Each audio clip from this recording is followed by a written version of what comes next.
अगले 1 घंटा की कथा पूरे 8 दिन की कथा का सारांश क्रीम निकल कर मिलेगा। इसलिए 1 घंटा की कथा का एक वाक्य भी इधर उधर नहीं छूटना चाहिए। ऐसे अमृत की वर्षा है, बहुत ध्यान से सुनिए। एक बार रघुनाथ बुलाए, गुरु द्विजपुर वासी सब आए। एक बार राम जी अयोध्या में राज सिंहासन पे बैठे हैं, अपने सभी अयोध्या वासियों को बुलाए।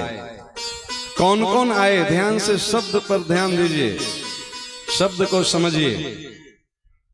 एक बार रघुनाथ बुलाए, गुरु द्विजपुर वासी सब आए। गुरु जी आए, द्विज यानी ब्राह्मण आए, अपुरवासी आए, अयोध्या के सभी प्रजा आए, नर नारी। ठीक यही स्थिति लंका में रावण के साथ है। 10 मुख बैठ सभा एक बारा, देखे अमित आवत परिवारा।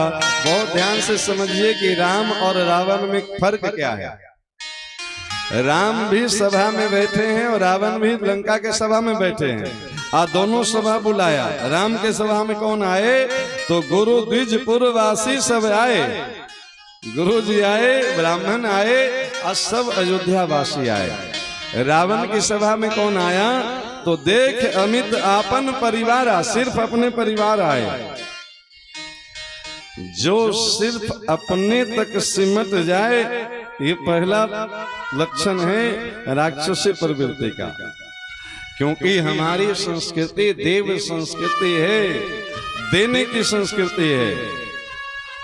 विस्तार सर्वे भवन्तु सुखिनः सर्वे सन्तु निरामया।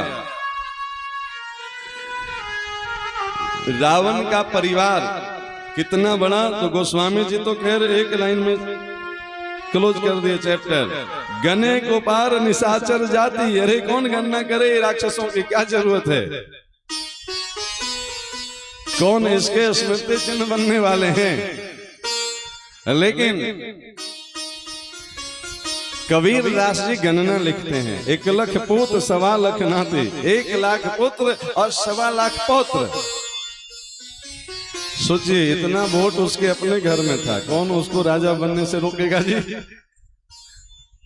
2.25 लाख वोट को लेके घर में बैठा था। जहि जस जोग बाटी गृह दीने, सुखी सकल रजनी चर कीने। रावण की सभा में सब उसके परिवार जो राक्षस थे वो आए। जो जिस योग था सबको उपहार बांटा, सब राक्षसों को सुखी किया। राक्षसों को सुखी करना ये रावण की परंपरा। पहले रावण वाली समझ ले तो राम वाली आसानी से समझ में आ जाएगी। सुनहु सकल रजनी चर जो था, उपहार देने के बाद सबको उपदेश कर रहा है। रावण भी उपदेशक है जी। सुनहु सकल रजनी चर जो था, अहमरे वौर विविध वरो था। बोला हमारा बहुत वैरी है, उसको कैसे हराना है, कैसे ठीक करना है। तो ते सन्मुख नहीं करे लड़ाई, सामने आके वो हमसे लड़ नहीं सकता है, हमारे नाम से भाग जाता है। आप सुन चुके हैं ऋषि मुनि रावण के नाम से दंड कमंडल छोड़ के भाग जाते हैं, यही उनके बैरी हैं। रावण उपदेश दिया अपने सब चट्टे बट्टे को कि एक ही उपाय है, जहां जहां यज्ञ हो उसमें जाकर के विघ्न उत्पन्न करो। यही राक्षसी प्रवृत्ति है। अब राम की प्रवृत्ति सुनिए, देव प्रवृत्ति क्या है।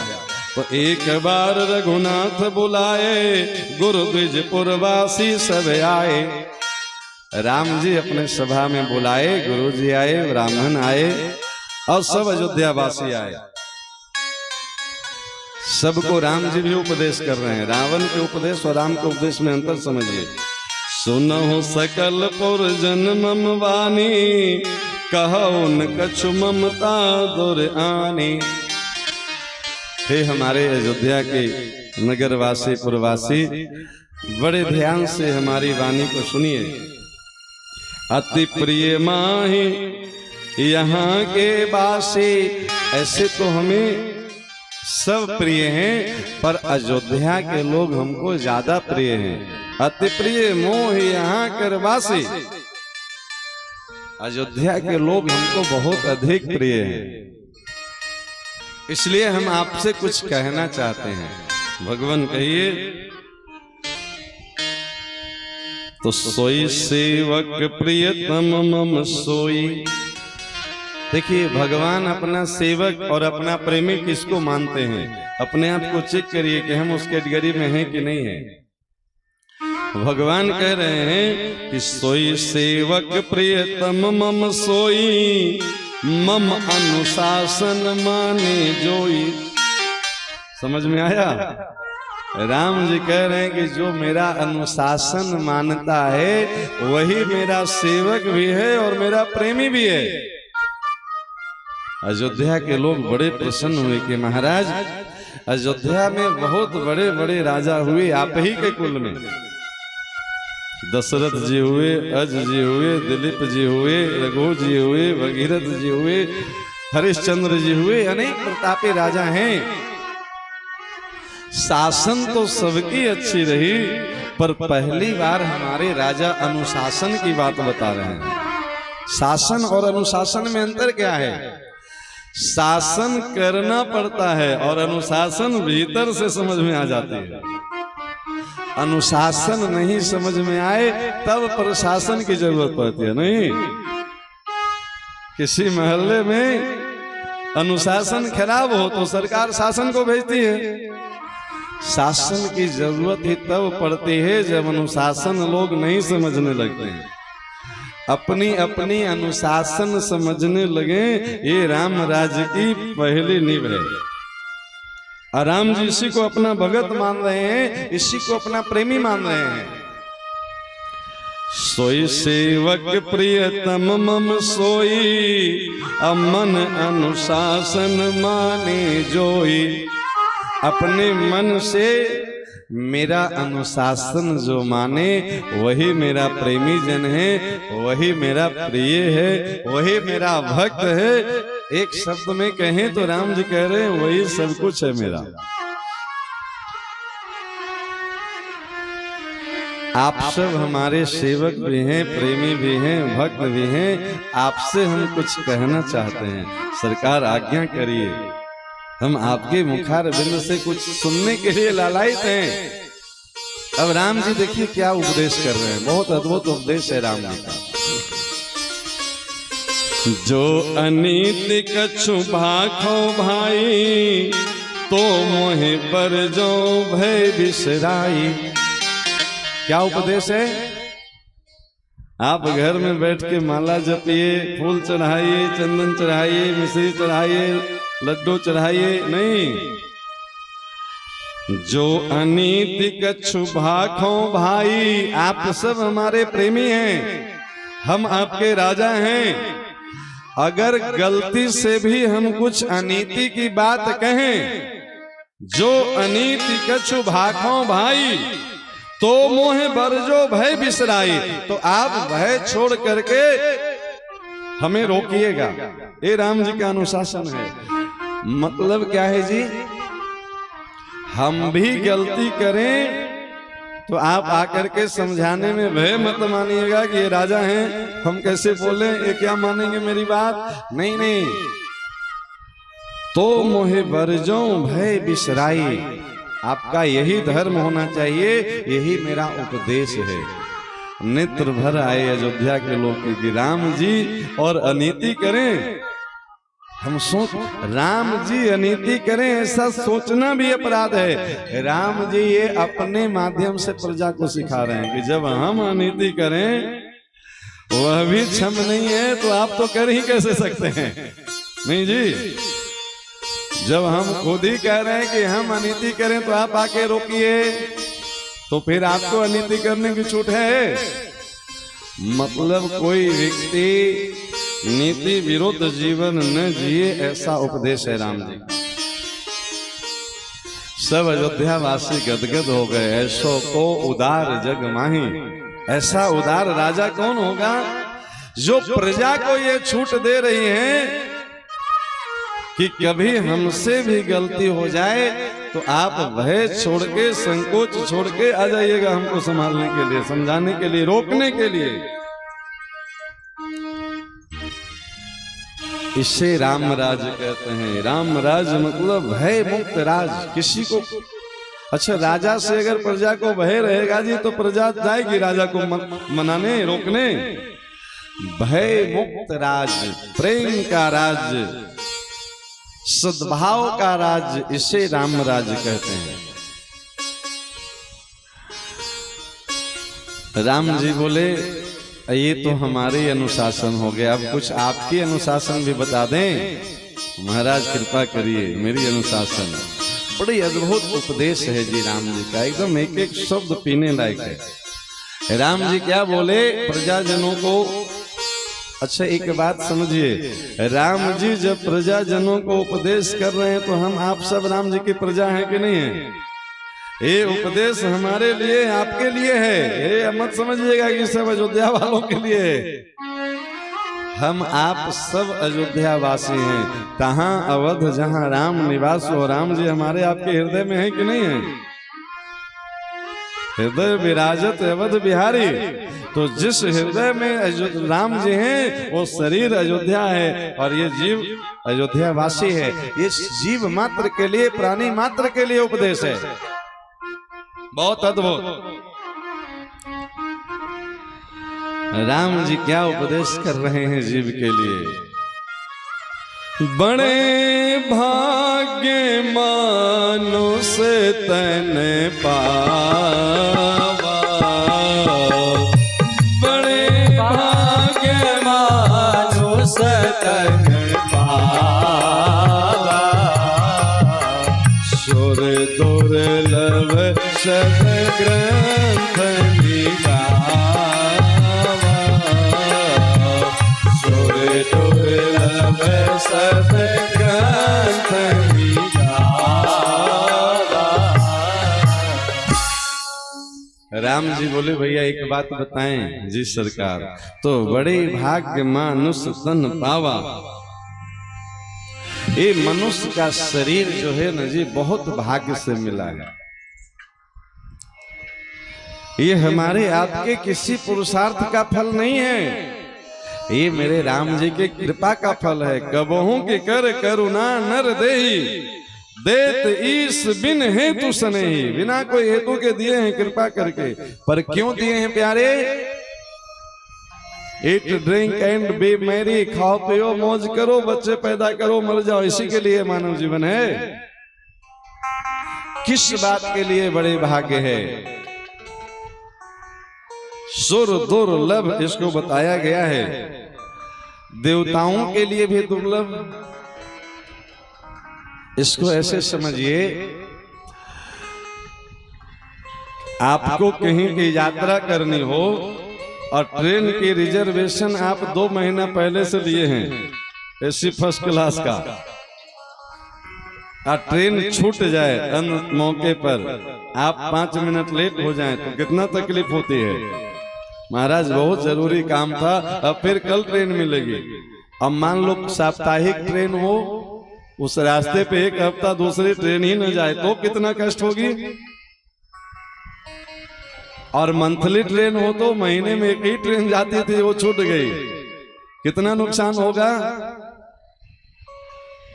और मान लो जो रास्ते पे वर्ष में एक ही ट्रेन चलती है स्पेशल, अब कुंभ की ट्रेन छूट गई तो अगली कुंभ 12 वर्ष बाद आएगी। नहीं जी, हर महीने थोड़े कुंभ मिलेगी। कितना बड़ा हानि हो गया। ये मानव रूपी शरीर जो मिला है ना, ये पता है इसकी विशेषता क्या है? ये ट्रेन नर्तन एक्सप्रेस है। ये छूट गया ना तो 84 लाख योनियों में फिर से कीड़ा मकोड़ा घोड़ा गधा कुत्ता पता नहीं क्या क्या बनना पड़ेगा, तब फिर ये मिलेगी। सोचिए कितनी बड़ी हानि है जी।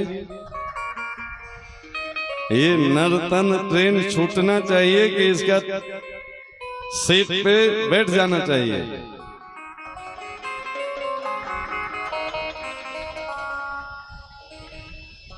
ये मानव जीवन बहुत ही अद्भुत और अलौकिक जीवन है। सवारी कर चुके हैं, सफर कर रहे हैं, उतरने की बारी है, उसी की तैयारी है। जीवन समझ में आया क्या है? सवारी कर चुके हैं, कब? मां के गर्भ में मानव जीवन में सवार हो गए, सवारी कर चुके हैं, सफर कर रहे हैं। अभी क्या है? सफर में है ना। सवारी कर चुके हैं, सफर कर रहे हैं, उतरने की बारी है, उसी की ये तैयारी है। ये कथा समझ में आ रही है क्यों है? मां के गर्भ में सवारी दिए, ये जीवन सफर चल रहा है। उतरना क्या है? कहाँ उतरना है? मां के गर्भ में सवार होना है, श्मशान में उतरना है। बीच में जो समय मिला है वही सफर है जीवन का। और इसका कोई सीमा नहीं है कि कितने लंबा सफर है। लेकिन ऐसी पता नहीं किंवदंती है या साधु संत का कुछ महिमा है। बहुत सारे ऐसे भाव सुने होंगे आप भी, ये जीवन 2 दिन का नहीं जी। हरिनाम सुमिर सुखधाम, ये जीवन 2 दिन का। ये शब्द कभी सुने हैं आप लोग जी? ये जीवन 2 दिन का सुने हैं ना? कभी विचार किए कि ये जीवन 2 ही दिन का है? अरे कितना छोटा भी जीवन हो तो 40 साल, 50 साल, 70 साल, 80 साल तो हो ही जाता है। तो ये जीवन 2 ही दिन का क्यों है? क्यों कहा गया जीवन 2 दिन का? गाने से काम नहीं चलेगा, इसको समझना पड़ेगा। वास्तव में जीवन 2 ही दिन का है।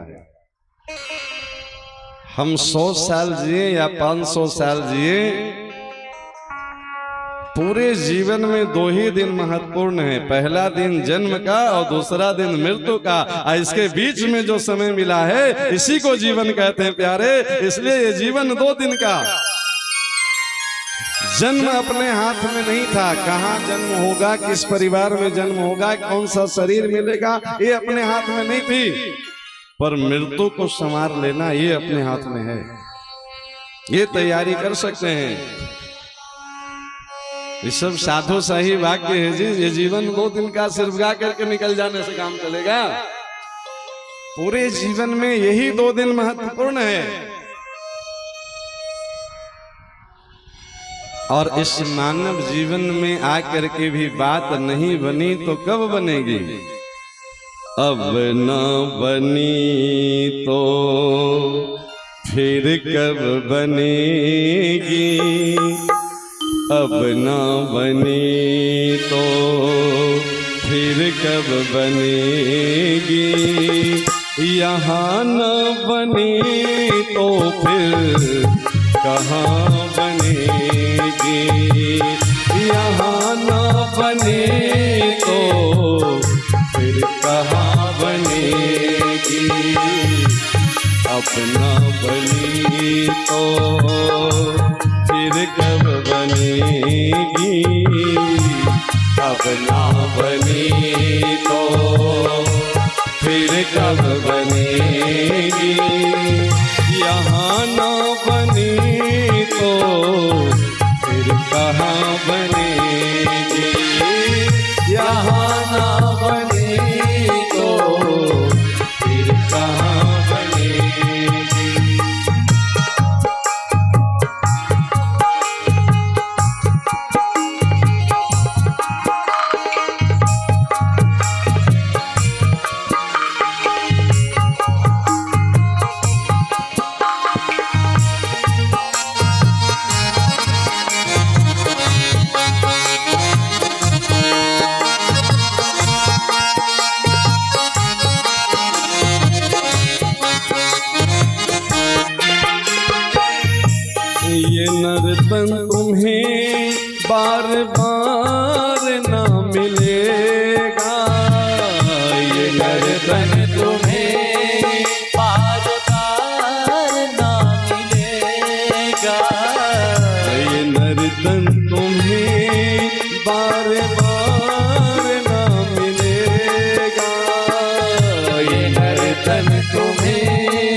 फिर तेरी जननी ना तुझको जनेगी, अब ना बनी तो फिर कब बनेगी, अब ना बनी तो फिर कब बनेगी, यहाँ ना बनी तो फिर कहाँ बनेगी, यहाँ ना बनी तो फिर कहाँ बनेगी, अब ना बनी तो फिर कब बनेगी, अब ना बनी तो फिर कब बनेगी, यहाँ ना बनी तो फिर कहाँ बनेगी, यहाँ ना बनी तो फिर कहाँ बनेगी, यहाँ ना बनी तो फिर कहाँ बनेगी। ये दो पंक्तियां कुछ समझ में आया? अब न बनी तो फिर कब बनेगी, नर तन सम नहीं कबने देही, जीव चराचर जाचत जेही। इस मनुष्य के शरीर के जैसा कोई शरीर नहीं है, पर यह शरीर मिला के वो साधन धाम मोक्ष कर द्वारा पुनरपि जननम पुनरपि मरणम पुनरपि जननी जठरे शयनम, यह संसारे खल दुस्तारे कृपया पारे पाहे मुरारे। बार बार जन्म मृत्यु के चक्र से मुक्ति पा लेना, इसके लिए यह मनुष्य जीवन मिला है। लोग समझते हैं हम तो अमर हो के आए, रावण भी यही समझता था हमें क्या होने वाला है, पर वो भूल जाते हैं कि दीपक बुझने को जलता है और मरण सदा से जीवन के ही आंचल में पलता है। दीपक जली है तो बुझेगी, जीवन मिला है मिटना है, जितना दिन मिला है यही 2 दिन के बीच में काम बना लेना है, यही समझदारी है, और उसी के लिए सत्संग है। ये देखिए सब साजबाज है ना, ये साजबाज आप कहीं से भी बाजार से खरीद के ले आइए, मिल जाएगा, लेकिन इसको बजाना कहीं से नहीं सीखिएगा। इसको बजाने के लिए जो इसके जानकार हैं वही सिखाएंगे। ये मानव जीवन पाना ये आसान है, ये तो मिल ही गया बिना प्रयास के, पर मानव का जीवन पाने के बाद मनुष्य का गुण इसमें भरना ये कहीं से नहीं सीखिएगा, ये तो कोई संत सदगुरु सिखाएंगे प्यारे, वो जानकार हैं इसके। ये बजाना जैसे जानकार ही बजाए बताएंगे, वैसे इसको जीना इसके जानकार है वही सिखाएंगे, कहीं से नहीं। अच्छा कभी आप विचार किए गोस्वामी जी इस शरीर को सुर दुर्लभ क्यों बताए? देवताओं के लिए भी दुर्लभ है ये मनुष्य जीवन। अच्छा देवता हम आपसे ज्यादा सुखी हैं कि कम सुखी हैं?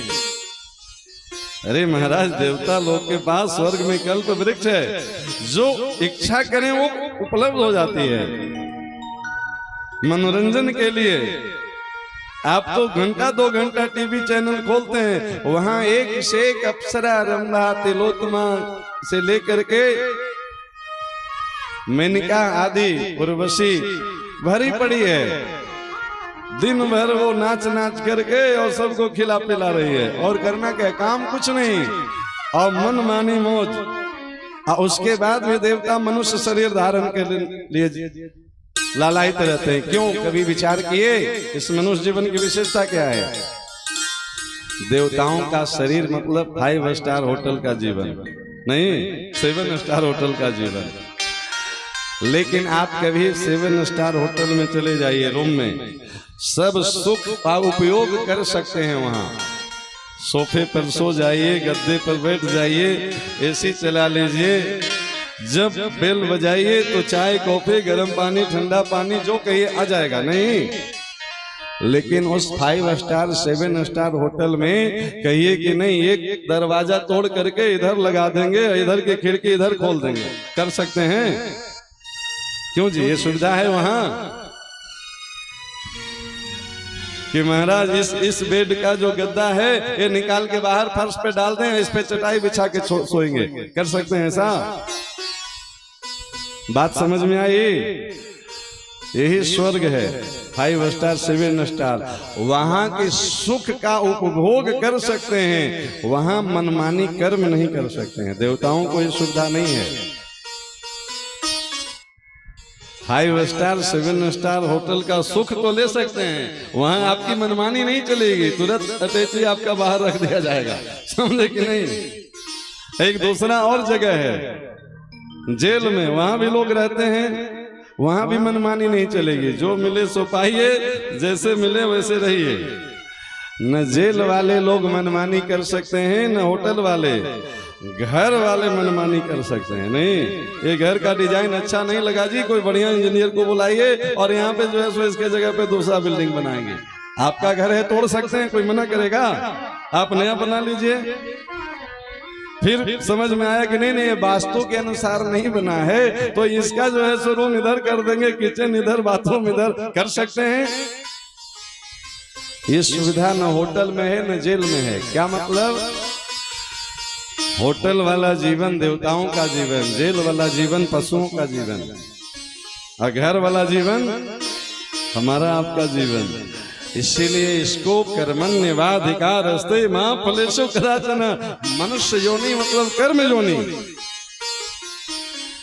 आप अपने कर्म के अनुसार पशु बन सकते हैं, आप अपने कर्म के अनुसार देवता बनकर जीवन जी सकते हैं, आप अपने कर्म के अनुसार देवताओं से भी ऊपर उठ करके जीवन जी सकते हैं।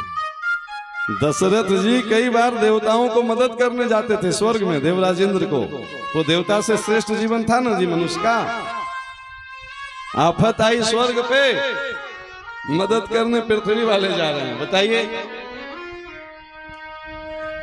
अपने कर्म के द्वारा मुक्ति पाने का साधन सिर्फ और सिर्फ मनुष्य को है, न देवताओं को है न पशुओं को है। देवता भी 5 स्टार होटल में कब तक रहेंगे? जब तक रुपया है पैकेट में। नहीं, स्वर्ग में देवता कब तक रुकेंगे? जब तक पुण्य है। छिन्ने पुण्य मृत्यु लोके विसंति, गीता जी। पुण्य खत्म हुआ, फिर से धरती पे जाइए, नया पुण्य करके आइए। जेल में कब तक रहेंगे? जितनी दिन की सजा हो गई है, बीच में भागे तो और सजा डबल हो जाएगी। न पशु योनि में कर्म करना है, न देव योनि में। मनुष्य जन्म कर्म के लिए मिला है। आप अच्छे कर्म करके अपना कल्याण कर लीजिए, परिवार का भला कर दीजिए, समाज का भला कर दीजिए, देश का भला कर दीजिए, पूरे ब्रह्मांड का भला कर दीजिए। ये है। अब देखिए, पहले नीचे वाले जीवन को देखिए। पशुओं को कभी देखे हैं? 4 पैर वाले पशु देखे हैं जी? वो कैसे चलते हैं? सर उठा के कि सर झुका के? जैसे हम आप सर सीधा करके ऊपर चलते हैं, किसी पशु को ऐसे देखे हैं चलते? नहीं ना। क्यों? वो सर झुका के क्यों चलते हैं? उनको भी कभी सर उठा के चलने का मौका मिला था मानव जीवन में, उसको मनमानी तरीके से गंवा दिए, पशु योनि में गए, बेचारे गलती का एहसास करके सर झुकाए रहते हैं। उन पे हंसने के लिए नहीं सुना रहे हैं, ये सुन करके ताली अब बजाइएगा जब समझ में आ जाए। इस मनुष्य जीवन में ऐसा कर्म कभी मत करिए कि पशु बन के सर झुका के चलना पड़े प्यारे, समझे कि नहीं? ये सिर्फ ताली बजाने से नहीं, करने से होगा। ताली बजा रहे हैं इसका मतलब बात समझ में आ रही है, और समझ में आ रही है तो करना शुरू कर दीजिए। अब एक और विशेषता सुन लीजिए। इतना बढ़िया बात चुटकुला सुन सुन करके आप लोग जो है सो हंसते हैं। कभी किसी पशु को हंसते देखे हैं? कोई आके बोला कि आज मेरी गैया दिन भर हंसते रही, मेरी बकरी 2 घंटे से हंस रही है। क्यों जी? ये हंसने का सुविधा भी सिर्फ मनुष्य को मिला है और किसी पशु में नहीं मिलेगा। समझिए, ये हंसने का मौका आपको मिला है, पर ऐसा कर्म मत करिए कि आप पर हंसने का मौका किसी को मिल जाए। समझे कि नहीं? इसको संभालिए, यही तो सीखना है जी। अब अभी हम आपसे पूछ रहे थे कि किसी की ट्रेन छूट जाए तो कितना कष्ट होता है। सोचिए, इतना महत्वपूर्ण जीवन चूक जाए तो कितना कष्ट का कारण बनेगा। अच्छा, सबसे बढ़िया बात है, ट्रेन भी दो पटरी पे दौड़ती है। नहीं, ये मानव जीवन की ट्रेन भी दो पटरी पे दौड़ रही है। इसका दो पटरी कौन है जी, पता है आप लोग को? दिन और रात, ये दो पटरी है इसका, इसी पे दौड़ रही है। दिन आया रात गई, बस दौड़ रही है ट्रेन। समझने वाले समझ जाइए और इस ट्रेन पे अपना जगह सुरक्षित कर लीजिए, ट्रेन छूटे नहीं। दिन रात की पटरी पे जीवन की गाड़ी दौड़ती जा रही है। ये जीवन की गाड़ी चली जा रही है, ये जीवन की गाड़ी चली जा रही है, ये जीवन की गाड़ी चली जा रही है, ये जीवन की गाड़ी चली जा रही है, ये जीवन की गाड़ी चली जा रही है, ये जीवन की गाड़ी चली जा रही है, उतरने की मंजिल चली आ रही है, उतरने की मंजिल चली आ रही है।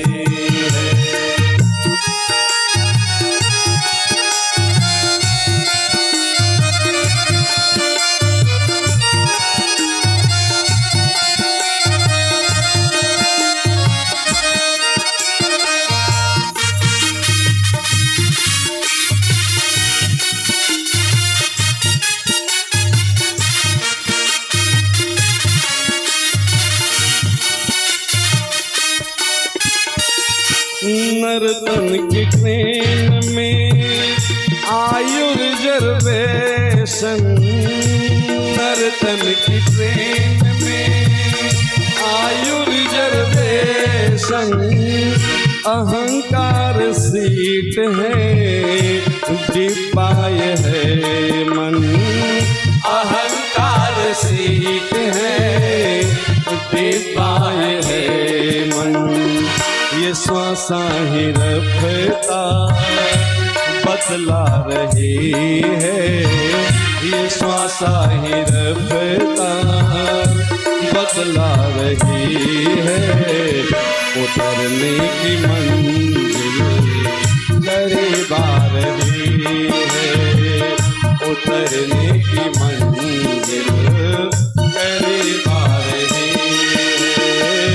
ये जीवन की गाड़ी चली जा रही है, ये जीवन की गाड़ी चली जा रही है, उतरने की मंजिल करीब आ रही है, उतरने की मंजिल करीब आ रही है।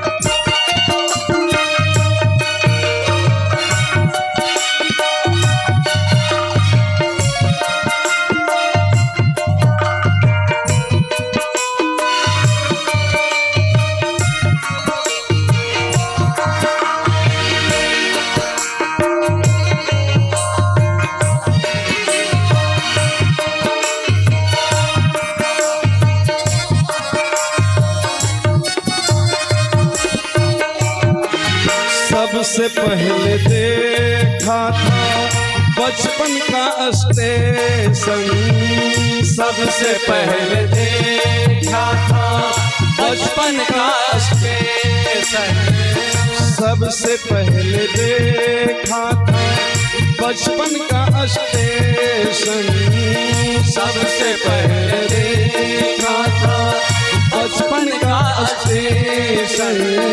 मिला बाद में था जवानी का जंक्शन। मिला बाद में था जवानी का जंक्शन। बुढ़ापे से आगे बढ़े जा रही है। बुढ़ापे से आगे बढ़ी जा रही है। उतरने की मंजिल करीब आ रही है। उतरने की मंजिल करीब आ गई है। ये जीवन की गाड़ी चली जा रही है। ये जीवन की गाड़ी चली जा रही है। उतरने की मंजिल करीब आ रही है। उतरने की मंजिल करीब आ रही है।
रात पटरी पे यह दौड़ती है। दिन रात पटरी पर ये दौड़ती है। दिन रात पटरी पे यह दौड़ती है। दिन रात पटरी पर यह दौड़ती है। मुसाफिर को उसकी जगह छोड़ती है। मुसाफिर को उसकी जगह छोड़ती है। रास्ते की सब दृश्य दिखला रही है। रास्ते की सब दृश्य दिखला रही है। उतरने की मंजिल करीब आ रही है। उतरने की मंजिल करीब आ रही है। जीवन की गाड़ी चल जा रही है। जीवन की गाड़ी चली जा रही है। उतरने की मंजिल चली आ रही है। उतरने की मंजिल चली आ रही है।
सबको पड़ेगा उतरना अकेला।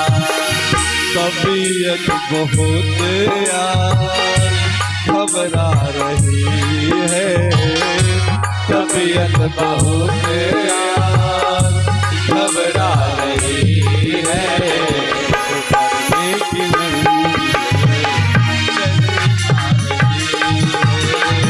उतरने की मंजिल चली आ रही है। ये जीवन की राहें चली जा रही है, ये जीवन की राहें चली जा रही है। उतरने की मंजिल उतरने की चली जा रही है। उतरने की मंजिल चली आ रही है।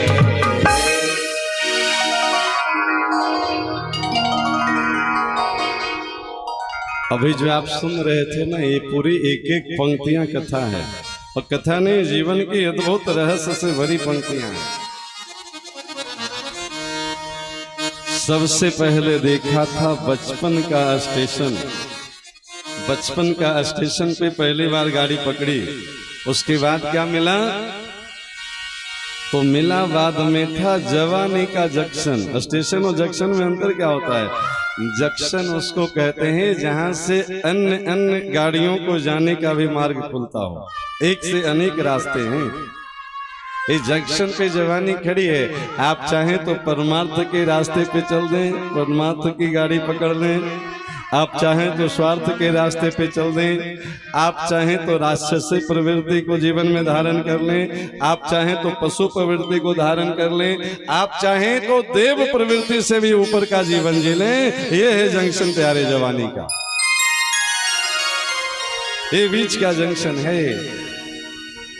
पर मुश्किल ये है कि जंक्शन पे खड़े हैं नए लोग, पहली बार जब आते हैं ना, अब एक ही तरफ चारों तरफ गाड़ी आ जाएगी तो कभी कभी लोग जाना कहीं और चढ़ किसी और गाड़ी में जाते हैं, और बाद में पता चलता है कि अरे भैया हमको तो दिल्ली जाना था और कलकत्ता पहुंच गए।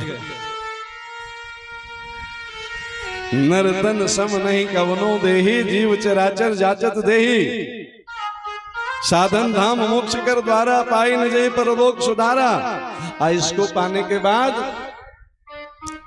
सुर दुर्लभ मानव तन को सब भार समझ के ढोते हैं, बाहर से हंसते रहते हैं भीतर भीतर रोते हैं। बाहर से हंसते हंसते सेल्फी लेकर के दिन भर फेसबुक अपडेट करने वाले जब पर्सनल मिलने आते हैं तो महाराज उनके दशा देख करके लगती है कि बाहर की दुनिया कुछ और, भीतर की दुनिया कुछ और।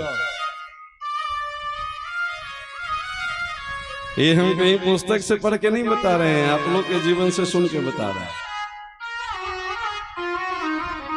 हैं। रावण को भी लोग विद्वान समझते थे, पढ़े लिखे समझते थे, ब्राह्मण समझते थे, पर भीतर वाला रावण कुछ और था। ये जंक्शन पे गाड़ी खड़ी है जवानी की, ये पता तो हो कौन सी गाड़ी पकड़नी है। अब महाराज जरा देखिए कथा में इधर उधर नजर दौड़ा करके आपके मोहल्ले के जवान लोग कितने लोग दिख रहे हैं कथा में? चाहे बेटी बहू को देख लीजिए, चाहे भाई लोग को देख लीजिए, ऐसा लग रहा है सब युवा लोग कहीं विदेश चले गए हैं इस मोहल्ला से। सब बुजुर्ग लोग जो है सो बस स्थापित हैं कथा में, है ना जी। सच में मोहल्ले में नौजवानों की संख्या कम है, नौजवान बहनों बेटियों की संख्या कम है, नौजवान भाइयों की संख्या कम है। तो कथा में उनको आने का कुछ डबल टिकट रख दिए हैं कमेटी वाले लोग। क्यों नहीं आ रहे हैं? बहुत गंभीर समस्या है, 2 मिनट इस पे विचार करिए। जो नहीं आ रहे हैं ना, जो आ रहे हैं उन्हीं को वो परेशान करेंगे। कल उनका बुद्धि खराब होगा तो किनको परेशान करेंगे? रावण का बुद्धि बिगड़ेगा तो ऋषि मुनियों को ही तो तपस्या में विघ्न करेंगे नहीं जी। फिर आप दौड़ते आएंगे महाराज 15 साल से कथा सुन रहे हैं, घर में जो है सो महाभारत मची है, कोई उपाय बताइए। उपाय बता रहे हैं अभी। आप आते हैं, स्वागत है, अच्छी बात है, पर अपने बहू बेटी बेटों को क्यों नहीं ला पाते हैं कथा में? या तो आपके कंट्रोल से बाहर हैं, आपकी सुनते नहीं है। जो अभी नहीं सुन रहे हैं तो बुढ़ापे में क्या सुनेंगे? या तो उनको अच्छे जगह आप जाने नहीं देना चाहते हैं। दोनों में कोई गड़बड़ी तो है ना जी। महल्ले में इतनी सुंदर कथा हो रही है और आपके घर की बहू बेटी को आप लगा देते हैं कि बेटा तुम खाना बना के रखना, हम कथा सुन के आते हैं।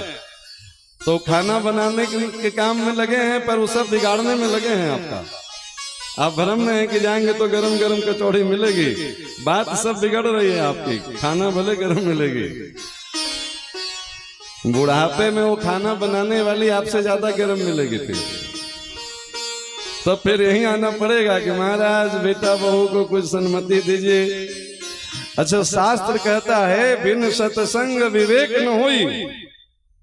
कहीं लिखा है जी कि कॉन्वेंट स्कूल में विवेक मिलेगा, वहां शिक्षा मिलेगा। शिक्षा और विद्या में बहुत अंतर है। शिक्षा तो रावण के पास भी बहुत था, कंस के पास भी बहुत था, दुर्योधन कम पढ़ा लिखा था। आज जाइए तिहाड़ जेल में, पता करिए जो पढ़े लिखे लोग ही हैं भीतर के अनपढ़ लोग हैं भीतर। सब शिक्षित लोग ही मिलेंगे। वो कोई झोला लेके भागने वाला चोर वहां थोड़े मिलेगा। महाराज ये 18 करोड़ का घोटाला, तो 18 करोड़ का घोटाला कोई अनपढ़ रिक्शा वाला करेगा? कि सब पढ़े लिखे लोग ही कर रहे हैं, वही ज्यादा गड़बड़ करेंगे। आप समझ रहे हैं कि पढ़ा लिखा दिए, जिम्मेवारी पूरी, आपका बुढ़ापा खराब हो रहा है। उनकी जवानी सुधरेगी तब आपका बुढ़ापा सुखी बीतेगा। ये चर्चा इसलिए कर रहे हैं कि कल एक दिन बचा है। लाइव भी जो सुन रहे हैं उनको भी बता रहे हैं, और जो पंडाल में बैठे हैं हाथ जोड़ करके निवेदन कर रहे हैं, कल एक दिन जो जहां धराए युवा वर्ग उसको पकड़ के ले आइए, हाथ गोड़ जोड़ करके 100-200 रुपया दे करके मिठाई खिला के लाना पड़े तो ले आइए। कल एक दिन स्पेशल युवाओं के लिए कथा होगी। मेरा फायदा उतना ही है, समझे ना, क्योंकि हमारी दक्षिणा तो पक्की है, जो मिलनी है, समझे कि नहीं? आपके बच्चे सुने तो आपको फायदा, नहीं सुने तो आपको नुकसान। हम आपके यहाँ आए, मेरा फायदा हो गया। हमसे आप लोग फायदा लेना चाहते हैं तो एक दिन संभालिए, असमय से संभालिए। 8 दिन मनमानी किए, हम कुछ नहीं बोले, क्योंकि पापी पेट का सवाल है भाई, रोटी कैसे छूटेगा। एक दिन आप छोड़ सकते हैं, एक टाइम भोजन करके भी एक दिन रह लेंगे, कोई मरेगा नहीं, इसकी गारंटी है। ताकत और बढ़ जाएगी, इसकी डबल गारंटी है। या तो आप कल शाम का भोजन 4-5 बजे कर लीजिए, 6 बजे कर लीजिए, और 6:30 बजे तक आ जाइए। 7 बजे ठीक कथा प्रारंभ होती है। इसका 2 कारण बता रहे हैं। एक तो कि कल कथा की पूर्णाहुति है। पूर्णाहुति पे कुछ ऐसी विशेषता है कि जिनकी कथा 8 दिन में किसी दिन छूट गई हो, कम सुने हो, ज्यादा सुने हो, नहीं आए हो किसी दिन, कल की कथा पहली आरती से पूरी आरती तक सुन लेंगे तो पूरा 9 दिन की कथा का पुण्य अनुष्ठान के बराबर मिल जाएगा आपको। एक लाभ आपका ये है। अरे जिसकी रिजर्वेशन नहीं भी हुई है, अचानक से यात्रा करने की जरूरत पड़ गई, दौड़ते भागते पहुंचा स्टेशन, गाड़ी सीटी दे दी है, झंडी दिखा दिया है गार्ड, गाड़ी खुल गई है, फिर भी दौड़ते दौड़ते गाड़ी का हैंडल पकड़ के भी चढ़ जाए तो सीट मिले न मिले, यात्रा तो उसकी भी पूरी हो जाएगी कि नहीं हो जाएगी? तो 9 दिन जो नियम से सुने हैं, 8 दिन उनको तो पूरा लाभ मिलेगा ही। कल एक दिन की कथा, पूर्णाहुति की कथा, पर लाभ उन्हीं को मिलेगी जो पहली आरती से पहले आ जाएंगे। पहली आरती से अंतिम आरती तक ये शास्त्र का विधान है। मेरे को कोई फर्क नहीं पड़ता है कि आप आधा घंटा बाद आइए या 1.5 घंटा बाद आइए या नहीं आइए, आपको फर्क पड़ जाएगा। मेहनत उतना ही लगेगा। आधा घंटा पहले भोजन कर लीजिए, ताकि 9 दिन अनुष्ठान का पुण्य लाभ आपको मिले। जो लोग कर रहे हैं उनको तो मिलेगा ही, आप कर लीजिए आपको भी मिल जाएगा। ये तो पहला लाभ अनुष्ठान का बता दिए।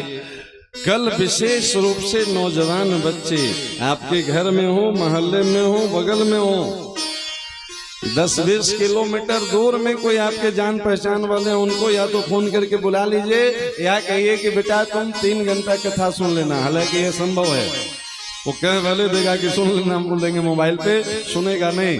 कोशिश ये करिए कि उसको कथा पंडाल में ले आइए। अभी आप उसी की बात सुन रहे हैं, क्यों? ये जवानी जो है सो जंक्शन पे खड़ी है। अभी आप चाहिए तो आपका बच्चा ध्रुव प्रहलाद बन जाए, अभी आप चाहिए तो आपका बच्चा शिशुपाल दुर्योधन दुशासन बन जाए। पांडव और कौरव कोई अलग थे जी, अपने भाई ही थे ना, सगे चाचा के बेटे थे। दोनों के गुरुजी भी एक ही थे, द्रोणाचार्य उनको भी पढ़ाते थे, उनको भी पढ़ाते थे। एक भक्त बन गए, एक दुष्ट बन गए। कारण क्या रहा? एक को कृष्ण की संगति मिल गई और एक को शकुनी का संगति मिल गया। शकुनी की संग में जाने वाला दुर्योधन दुशासन और कृष्ण के संग में जाने वाला पांडव अर्जुन बन गया। प्यारे, ये है बिन सत्संग विवेक न होई। संगति का रंग चढ़ा कि नहीं चढ़ा?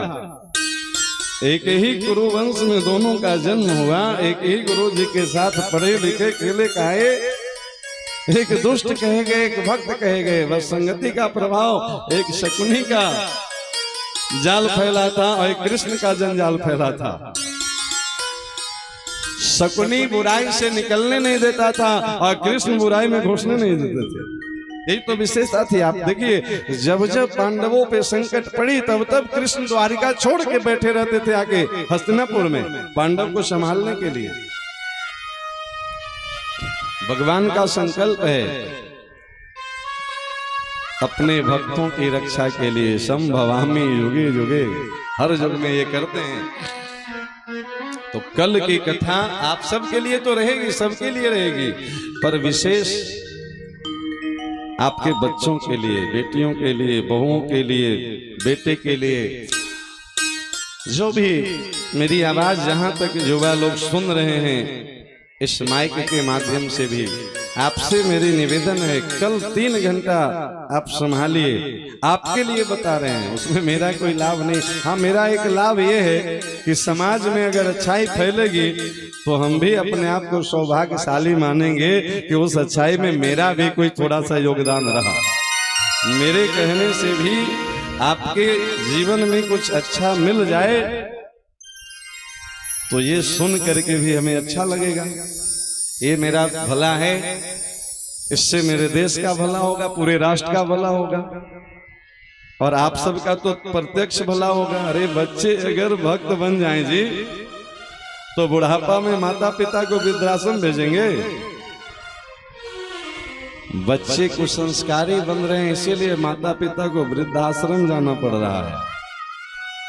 जिस माता पिता के बारे में वेद कहता है त्वमेव माता च पिता त्वमेव, बचपन से गाते हैं लोग, भगवान पहले माता है फिर पिता है। तो माता पिता को छोड़ा है, मतलब किसको छोड़ा है? भगवान को ही तो छोड़ा है। ये संस्कार ऐसे नहीं मिलेगी किताबी ज्ञान से, उसके लिए सत्संग में आना जरूरी है।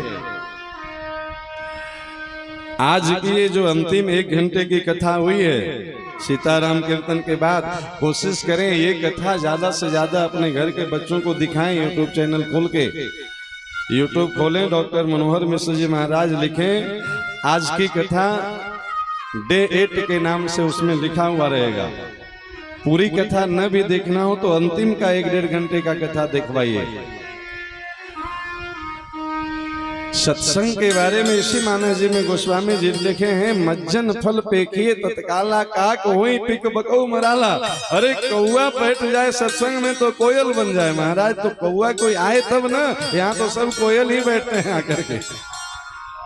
जो पहले से सत्संगी हैं वही बैठेंगे तो वो तो पहले से कोयल हैं जी। कौआ तो दूर से काँव कर रहा है, वो आ ही नहीं रहा है, वो कैसे कोयल बनेगा? लाइए उसको।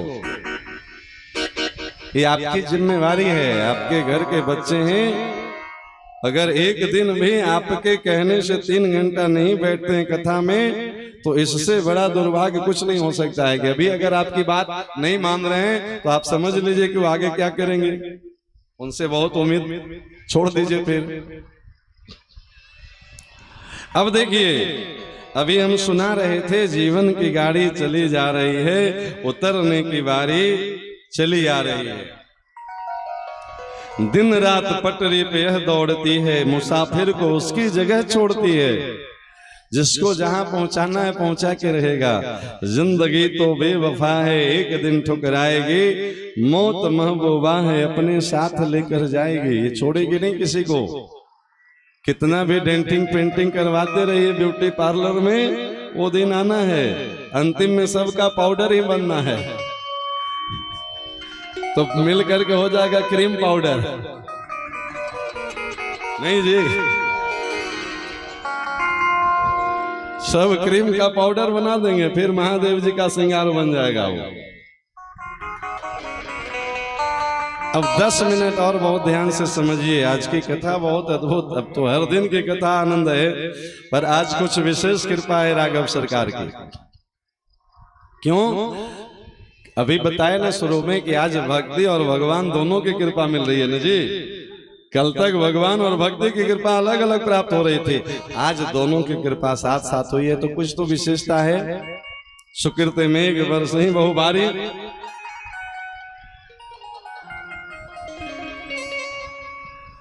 एक बार जितने पशु पक्षी थे सब ब्रह्मलोक में चले गए ब्रह्मा जी के पास शिकायत करने। बहुत ध्यान से सुनिए, बस 10 मिनट में कथा पूरी हो जाएगी। एक बार जितने पशु पक्षी थे सब ब्रह्मलोक में गए ब्रह्मा जी से शिकायत करने। शिकायत क्या थी इनकी? महाराज, इतने ग्रंथ में मानव जीवन की महिमा गाई गई है, बड़े भाग्य मानुष तन पावा, तो हमें आप बताइए कि मनुष्य हमसे कैसे महान है, कैसे भाग्यवान है, कैसे मान ले कि मनुष्य भाग्यवान है? हम उससे भाग्य में कम कहाँ हैं? आप कैसे हर ग्रंथ में लिख दिए, लिखवा दिए कि मनुष्य ही भाग्यवान है, हम लोग अभागे हैं। ब्रह्मा जी मुस्कुराए, बोले बेटा हम क्यों बोले, हम मनुष्य को ही बुला देते हैं, उसी से पूछते हैं कि भाई तुम काहे को भगवान हो, तुमको बड़े भाग्य मानुष तन पावा गोस्वामी जी क्यों गाए? तो ब्रह्मा जी मनुष्य लोक से मनुष्य को बुलवाए। अब देखिए दोनों में आपस में जैसे कोर्ट में बहस होती है ना, दोनों तरफ के वकील साहब, यहाँ दोनों स्वयं बहस कर रहे हैं, मुद्दई और मुद्दाले दोनों। तो पशु पक्षी पूछते हैं मनुष्य से कि भैया बताइए आपकी क्या विशेषता है, क्यों आप हमसे ज्यादा भाग्यवान हैं, भाग्यशाली हैं? बड़े भाग्य मानुष तन पावा, कहीं नहीं लिखा है बड़े भाग्य हाथी तन पावा, बड़े भाग्य शेर तन पावा, हर जगह पढ़िए वो बड़े भाग्य मानुष तन पावा, बड़े भाग्य पाइए सत्संगा। मनुष्य बोला कि देखिए आप जितने लोग हैं ना पशु पक्षी, ये जब बोलते हैं तो सब टें भैं रे चें जो जब मन में आया बोलते हैं। हम मनुष्य की बोली बहुत मीठी है, हम बहुत सुसज्जित पढ़े लिखे लोग, कोई खड़ी हिंदी, कोई टेढ़ी हिंदी, कोई अड़ी हिंदी नहीं जी, कितने प्रकार का हिंदी बोलते हैं, कितने प्रकार का अंग्रेजी बोलते हैं। उधर से पशु पक्षियों में से कोयल उठ करके गुड़कते गुड़कते आई। जरा इधर देखिए, आप जब बहुत मधुर बोलते हैं तो तुलना किससे होती है? अरे देखो कितनी कोयल जैसी मीठी आवाज है, इसका मतलब आवाज आपसे ज्यादा अच्छी हमारी है। नहीं जी, कोई बहुत अच्छा गाता हो, गाती हो, लोग कहते हैं ना एकदम महाराज कोयल की जैसी मीठी आवाज। आवाज की तुलना किससे हुई? कोयल बोली कि ये आपका जो है सो प्रस्ताव खारिज हुआ, आप बोलने के कारण बड़े भाग्यवान नहीं हैं। मनुष्य बोला कि हम दिखते भी सुंदर हैं आप लोग से, देख लीजिए हमारी सुंदरता देखते बनती है।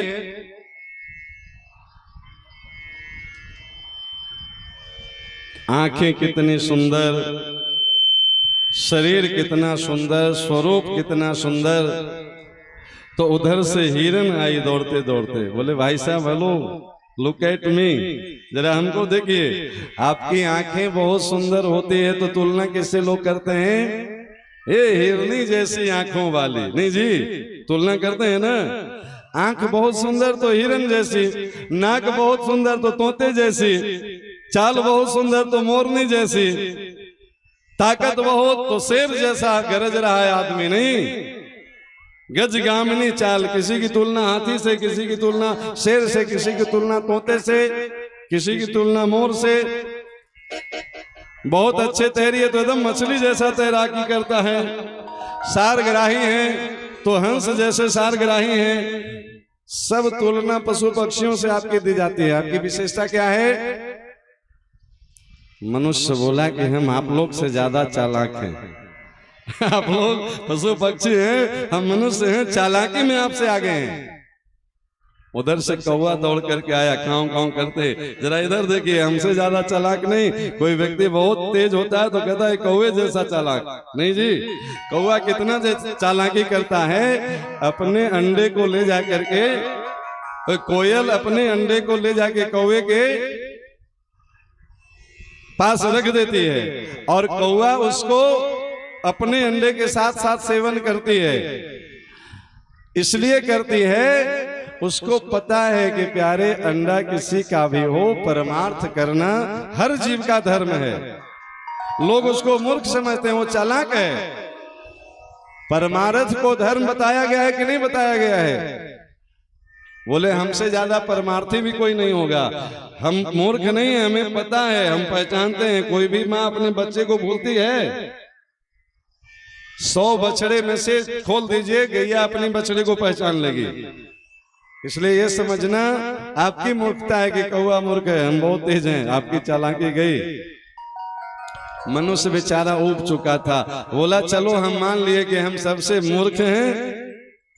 उधर से गधा आया रेखते रेखते, बोले हमसे ज्यादा मूर्ख नहीं हो सकते हैं आप, मूर्खता में भी आपसे आगे हैं। लोग जब बहुत मूर्ख होते हैं तो कहते हैं ये देखो एकदम गधा है, गधा। नहीं जी, न आप हमसे ज्यादा तेज हो सकते हैं, न ज्यादा हमसे मूर्ख हो सकते हैं, न ज्यादा सुंदर हो सकते हैं, न ज्यादा आप बंदर हो सकते हैं। आपकी हर अंग की तुलना हमसे पहले बताइए, आप बड़े भाग्यमान उस धन पावा क्यों? अब बताइए जी, आप लोग किसी के पास जवाब है कि आप बड़े भाग्यवान क्यों हैं? ये आप ही लोग से पूछा जा रहा है और ये पशु पक्षी का सवाल है। क्यों आपको सर्वश्रेष्ठ मानव माना जाए? क्या विशेषता है? किसी की चाल तेज हो तो हॉर्स पावर से नापा जाता है। इतनी विशेषता भरी है पशु पक्षियों में, फिर भी मनुष्य सर्वश्रेष्ठ है। बस एक मामले में नोट करिए उसको, जितने अच्छे से कथा सुनने का सौभाग्य मनुष्य को मिल रहा है, वो सत्संग किसी जीव को नहीं प्राप्त है प्यारे। बड़े भाई भाग्य पाइए सत्संगा, क्यों बिना ही प्रयास हो ये भव भंगा। सत्संग में आने से बिना प्रयास के ये भव सागर से पार हो जाइएगा, ये किसी को सुविधा नहीं है। अब जरा और सुनिए, पशु पक्षी का भी वकील कोई कमजोर नहीं था। बोला हम सुप्रीम कोर्ट में अपील करेंगे, अभी जो है सो प्रस्ताव पारित के योग्य नहीं है। ये आपकी विशेषता नहीं है कि सत्संग सिर्फ आपको मिलती है, हमको नहीं मिलती है। ये आपकी कमजोरी है। क्यों जी? सत्संग मनुष्य की कमजोरी है कि विशेषता है? अभी पता चलेगा, चेक करिए। हम दोनों का उदाहरण बताते हैं। वाहन दो प्रकार का होता है, एक 4 चक्का, एक 2 चक्का। तो 4 चक्का का जो कार है उसको खड़ा करने के लिए स्टैंड लगाना पड़ता है। और 2 चक्के का बाइक को खड़ा करने के लिए स्टैंड लगाना पड़ेगा ना, नहीं तो गिरेगी ना। तो 2 चक्का होना उसको कार से महान बनाता है कि कमजोर बनाता है? 2 चक्का वाला स्कूटर 4 चक्का वाला स्कॉर्पियो से श्रेष्ठ है कि नीचे है? तो 4 चक्का वाला पशु और 2 चक्का वाला ये मनुष्य। तो 4 चक्का वाले को रोकने के लिए कोई ब्रेक और स्टैंड की जरूरत नहीं है, पर ये 2 चक्का वाला वाहन को रोकने के लिए ये सत्संग की स्टैंड चाहिए। नहीं जी, वो सब रुके हुए हैं। बता रहे हैं उदाहरण। 4 चक्का वाला पशु, 2 का नाम बता रहे हैं। एक का नाम गाय, एक का नाम शेर। नाम सुने ना दोनों का जी? शेर मांसाहारी है कि शाकाहारी है? क्या खाता है जी, घास कि मांस? मांसाहारी है शेर, और गाय शाकाहारी है।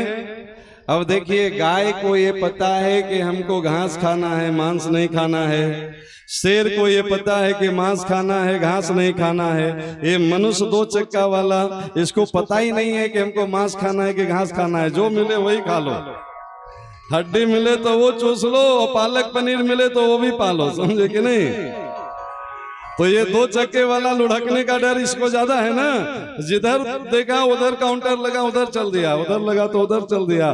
तो ये 2 चक्के वाले को संभालने के लिए ये सत्संग का स्टैंड की जरूरत है प्यारे। ये आपकी महानता नहीं, कमजोरी है। इसको ठीक करिए।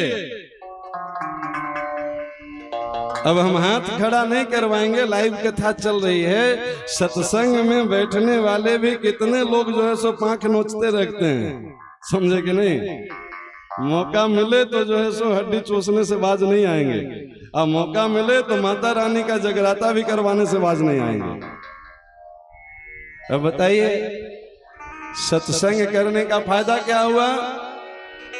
शेर और गाय को बिना सत्संग के पता है कि हमारा धर्म क्या है। दिन भर चैनल चल रहा है महाराज, हम खूब कथा सुनते हैं। 9 दिन तक नवरात्रा में जय दुर्गे जय दुर्गे, और 10वीं के बाद फिर दे मुर्गे मार के उन्हें जो है सो। ये बताइए कैसे सत्संगी हो भैया? बिना स्टैंड के खड़ा नहीं हो सकते हो। ये 9 दिन नवरात्रा स्टैंड है। नवरात्रा आया तो महाराज फलाहार करते हैं। हमारे यहाँ कार्तिक में कुछ नहीं बनता है, तो क्या हवा पे रहते हैं? नहीं नहीं, वो सब नहीं बनता है। कौन सब नहीं बनता है जी?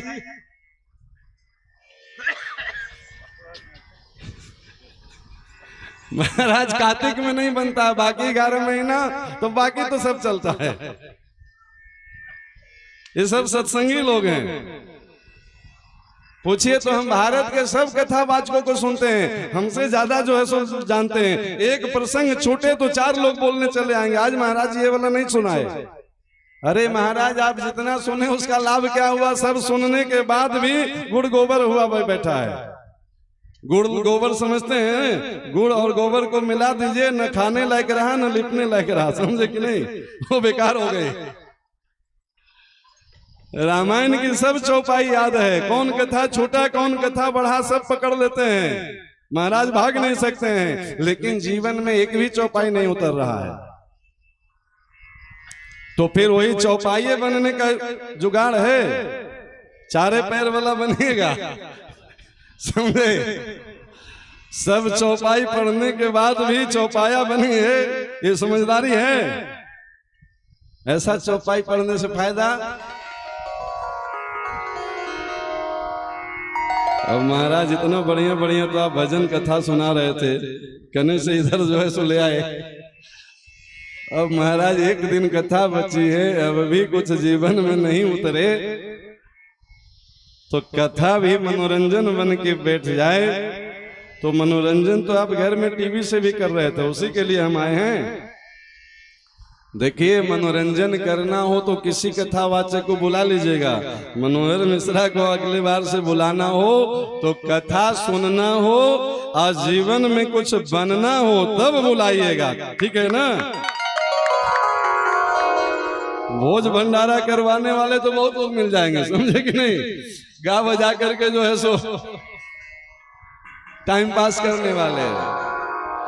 चिरायता का काढ़ा भाई साहब थोड़ा कड़वा होता है, थोड़ा मुंह बना करके पी लीजिए, बुखार हड्डी में भी होगी तो निकाल के बाहर कर देगा, सब बीमारी ठीक।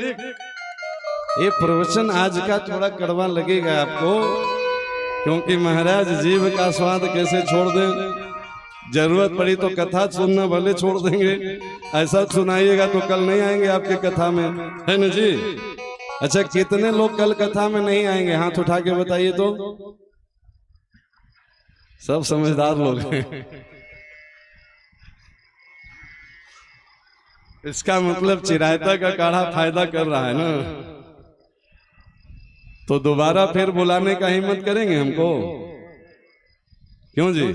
दोबारा फिर कथा होनी चाहिए। हाँ, तो जरा चकाचक हाथ उठा के बता दीजिए, कमेटी वाले को आश्वासन मिल जाए कि भैया अगले बार चंदा बढ़िया मिलेगी।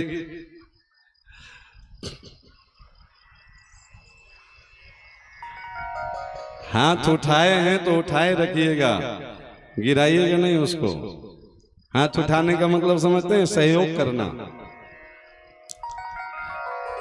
भैया कैमरा जरा घुमाओ उधर, आज रिजल्ट ले लें और जरा बढ़िया से सबका फोटो लेना। अगली बार समझ के हाथ उठाइएगा, नहीं अच्छा होगा तो नहीं उठाइएगा, पहले सुनिए, समझ लीजिए तब उठाइएगा। कैमरा घूमेगा दोनों तरफ। अगली बार जब भी कथा होगी तो कथा में 1100 रुपया चंदा देने वाले कितने लोग हिम्मती लोग हैं, वो हाथ उठाइए। हाँ, जिनका हिम्मत हो वही उठाइएगा, पक्का ना, झूठ नहीं बोलिएगा। व्यासपीठ के सामने हाथ उठा रहे हैं, भाइयों के तरफ भी जरा घुमा लो भैया, ये लाइव रिकॉर्डिंग चल रही है। हाथ उठाने के बाद नहीं जमा किए, चित्रगुप्त जी सबसे वसूल करेंगे वहां जाने के बाद, समझे ना। अब एक जोरदार तालियां बजा लीजिए अपने लिए।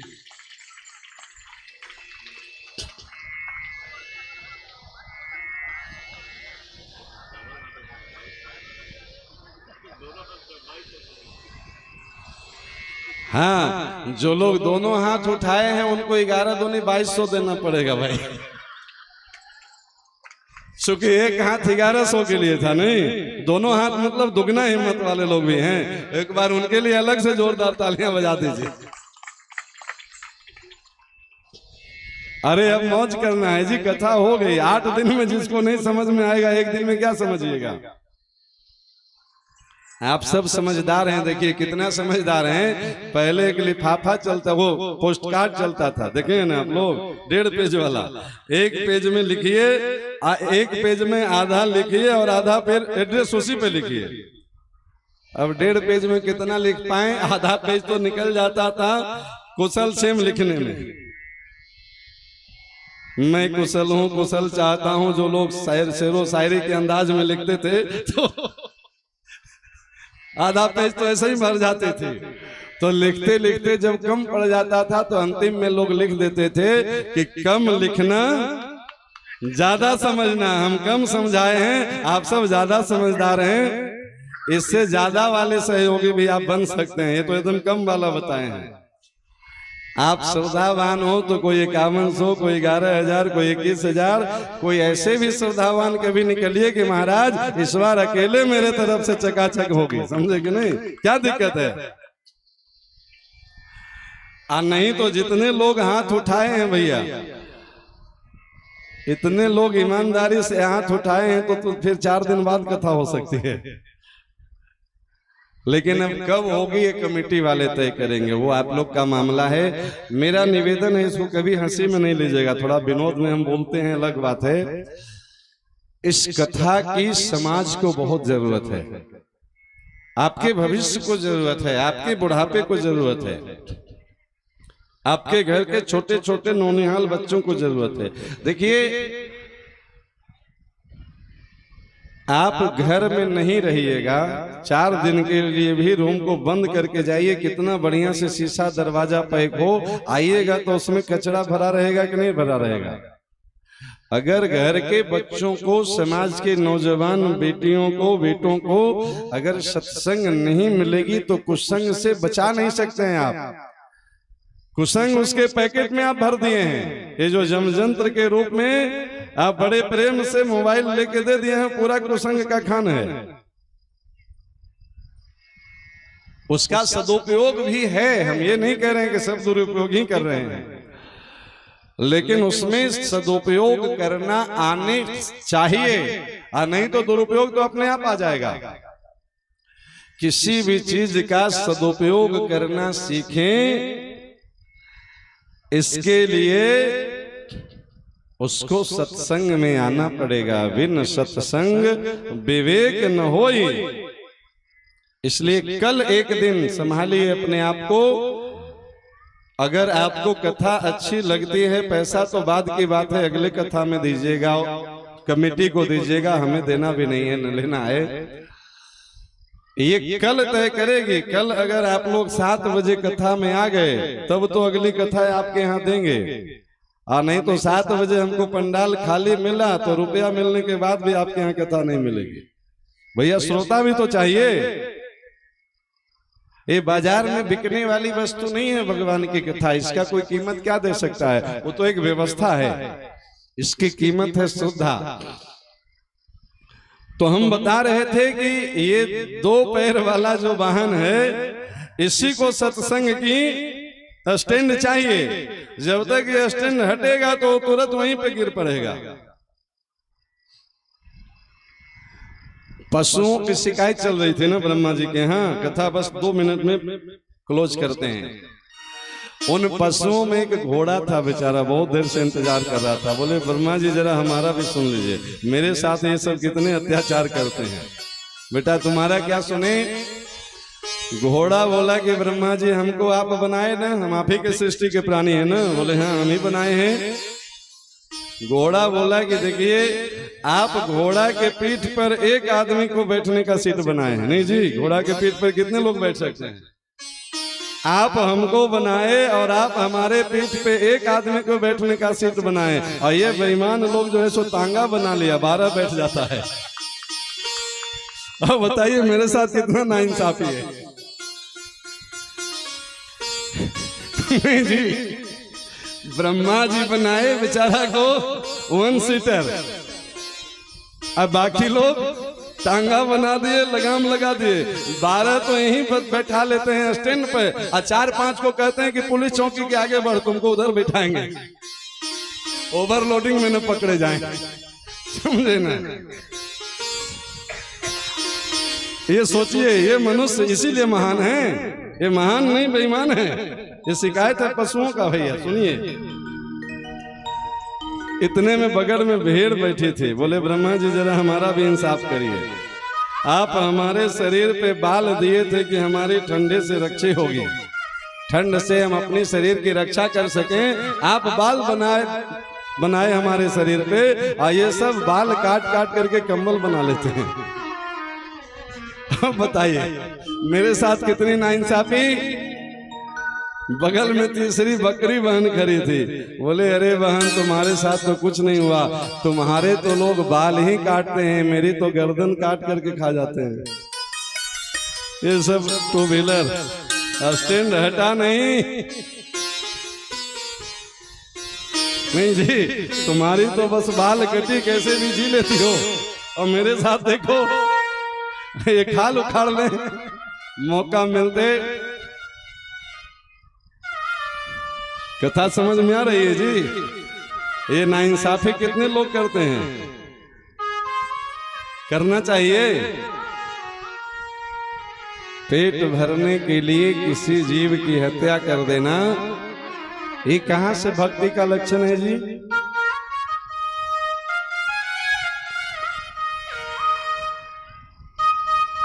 ये सब भगत नहीं है, ये सब ठगत हैं। भगवान को भगवान ठगाएंगे नहीं। भगवान पहले लिख चुके हैं, निर्मल मन सज्जन सो मोहि पावा। करे कोई पाएगा हमको वही जो पवित्र मन से आएगा मेरे पास। अब जिसका भोजने अपवित्र है उसका मन कितना पवित्र होगा ये तो आप जानिए और भगवान जी जाने। मेरा काम क्या है? डाकिए का काम है, जिसकी चिट्ठी है उसके तक पहुंचा देना है।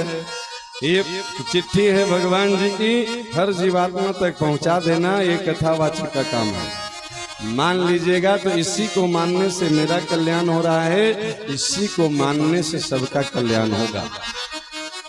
ये तो कुछ उदाहरण दिए हैं, ओवरऑल एक लाइन में समझना हो तो प्राणी मात्र पे दया करिए, किसी भी जीव को कष्ट नहीं पहुंचाइए और गुरु के शरणागति होके भगवान का भजन में लगिए। ये रामराज की स्थापना का प्रथम नींव पड़ेगी। रामराज तब बनेगी आपस में मिलजुल करके रहना, ये रामराज की निशानी। आपस में लड़ते रहना ये रावण राज की निशानी।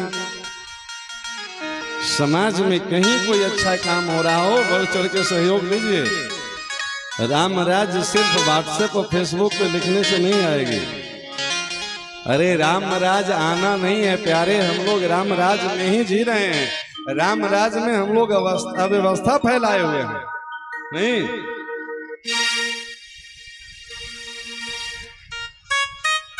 आजकल एक बहुत बढ़िया कार्य चल रहा है, सभी लोग इसमें जोर शोर से अपना मत भी दे रहे हैं कि भारत को हिंदू राष्ट्र घोषित होना चाहिए। होना चाहिए, अच्छी बात है, लेकिन थोड़ा इससे ऊपर बढ़ के सोचें तो भारत ऑलरेडी हिंदू राष्ट्र ही है। नहीं जी, भारत पाकिस्तान का बंटवारा किस आधार पे हुआ था? धर्म के आधार पे। तो जो मुसलमान भाई थे उनको अलग घर मिल गया, जो हिंदू भाई थे अलग हो गया। तो अब हमारे घर को ये साबित क्या करना है कि मेरा घर है? नहीं, हाँ साबित करना पड़ रहा है। क्यों? क्योंकि कुछ लोग लापरवाह होकर सोते हैं तो बीच में चोर डाकू घुस आते हैं।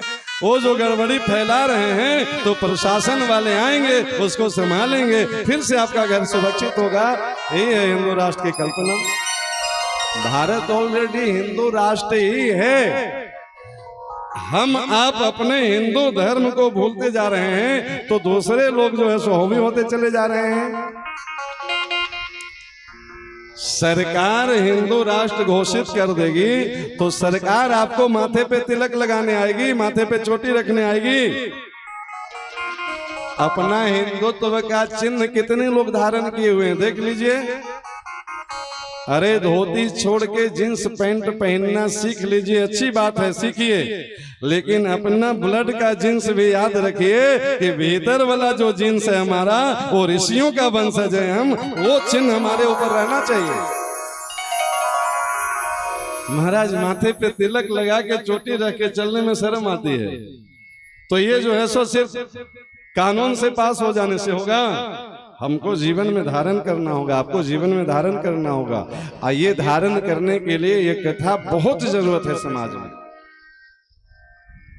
कथा नहीं दीजिएगा तो बच्चे ऑर्केस्ट्रा करवाना सीख जाएंगे। आप ही का रुपया से जो है सो अश्लील नाच गाना सीखेंगे और फिर आके आप ही के माथे पे करेंगे। बस आज की कथा का एक पॉइंट सीख लीजिए, अपने धर्म को धारण करना है, सिर्फ बोलना नहीं है। प्राणी मात्र पे दया करिए, जीवन को पवित्र रखिए, आपस में मिलजुल के रहिए। और कल सभी लोग अपने बच्चों को, खास करके जवान बच्चों को साथ लेके आइए। इन्हीं शब्दों के साथ आज की कथा गुरु गोविंद के चरणों में समर्पित करते हैं।